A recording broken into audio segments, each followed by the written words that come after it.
Vishuddha Sattva in this body. But one cannot manifest Uttama Bhakti in a material body. One has to be in a spiritual body.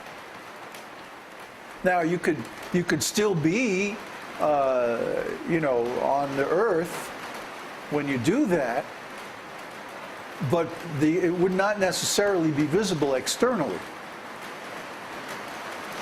It could be during deep meditation or something like that. So I think we need to make a distinction between those two terms, Vishuddha Sattva and Uttama Bhakti. Uttama means ultimate, highest, prema. So someone experiencing Uttama Bhakti, they might display some ecstatic symptoms or something like that in their external form. But you wouldn't necessarily know what the cause of it was. It wouldn't necessarily be on the same platform as Vishuddha Sattva. Well, let's be careful about throwing around all these terms. There's a lot of sound from the rain. Yeah, I know. Which mics can I mute? What's it called?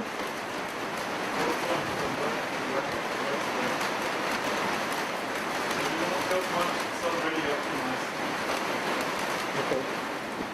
Yeah, it's just loud, It's nothing you can do about it. It's raining cats, dogs, camels, elephants.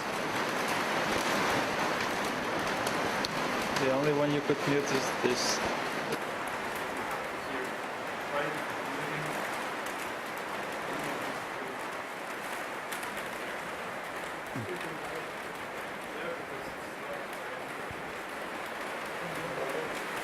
Can we go on?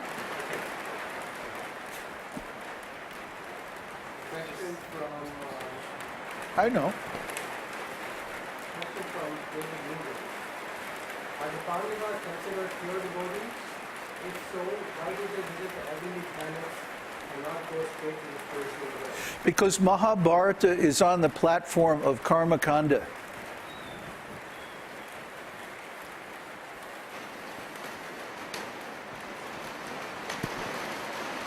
Question from Theo.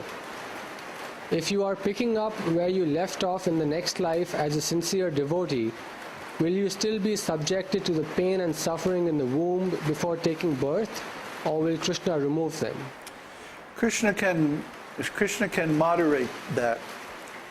And besides, the situation in the womb of a devotee mother is completely different from the situation in the womb of a materialist. Materialists are eating all kinds of horrible things, and they're very contaminated inside. Whereas devotees are much purer, they live much more pious lives. For example, a devotee woman, a real devotee, not a neophyte, but an advanced devotee woman, would never have sex during pregnancy.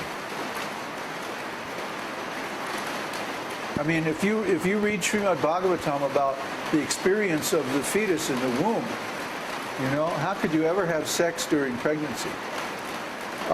I know from my experience in intensive therapy, regressing people to the prenatal state, that there often were tremendous traumatic experiences while they were in the womb from their parents having sex. And as a result of that, then they became very much conditioned by those traumatic experiences and had to engage in compulsive sexual behavior and stuff like that. So the womb reflects the condition of the spirit soul. The purity of the womb reflects the purity of the soul. You can't bring a pure soul into an impure womb. There's a Vedic term for this, Papa Yoni. Papa Yoni means a sinful womb, literally, sinful womb. So you can't bring a pure devotee into a sinful womb. That's not their karma. And that's another reason why we don't get so many pure devotees or perfect brahmanas in this world, because where there's a shortage of wombs where they can take birth, you see? if people are not doing the garbhadhana samskara and creating conditions where a pure devotee can take birth, then they're not going to take birth. And so because people are neglecting these Vedic rituals, very important Vedic rituals, then the pure devotees are not taking birth, and there's a tremendous shortage of pure devotees and qualified brahmanas and spiritual masters. You want to know why you see so many bogus, cheating spiritual masters? It's because there are very, very, very few. I mean, you could probably count them on the fingers of one hand. Because in this world, people are not observing the proper ceremonies of conception. And so the pure devotees can't take birth in a papayoni. Another question from Theo. Do the devotees who are still striving for liberation and have to pick up where they left off in the next life, still have to go through the hell planets before taking birth again? If they have bad karma, maybe. That's only something Yamaraj can determine. We can't determine here, and there's no general rule. Every case is different, every case is individual. Question from Bruce. Is it in the wrong spirit to keep your spiritual realizations to yourself until you reach pure devotional service? Why would you want to do that? I mean, preaching is sharing your realizations. I got a letter from Srila Prabhupada at the time of my initiation, where he said, simply read our books. There's no need to change anything. Just express your realizations in your own words.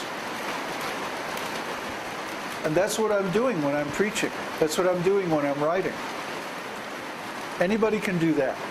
If you have realized that, hey, this esoteric teaching thing is important, I better study it, you can turn right around and say to somebody, this esoteric teaching is important, you better study it. Huh? It's the old story of the teacher being one page ahead of the students in the book.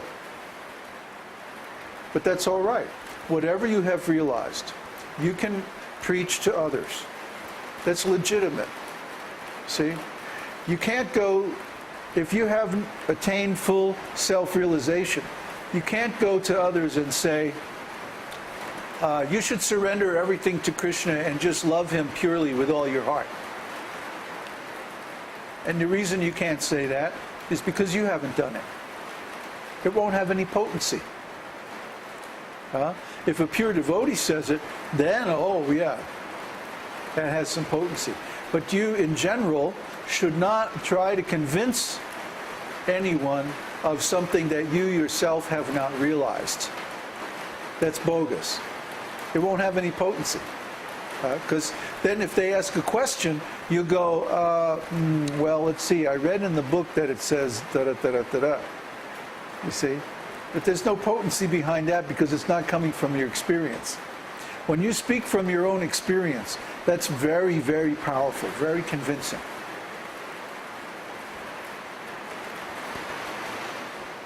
But on the same question, is it okay to tell someone that I don't have this realization, but this is what my spiritual master says? Oh yeah, but then put it in the spiritual master's words. Like Srila Prabhupada says that, we should surrender everything to Krishna. I'm trying to realize that, but I'm not there yet. Be honest.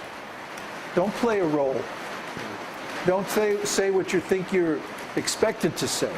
Say what you can legitimately share from your experience. And it'll be so much more powerful.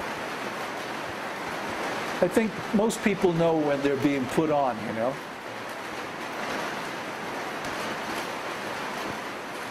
Question from Bruce again. Can a devotee on the platform of Uttama Bhakti, can his actions Wait a minute. What platform are you on?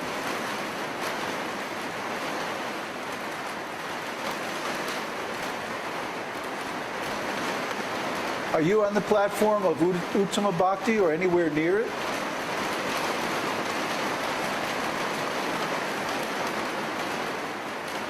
No. Then you should ask questions about the things that are issues to you at this time. Not things that are like, way theoretical in the future. You should ask questions about the things that you need to know right now to take the next step.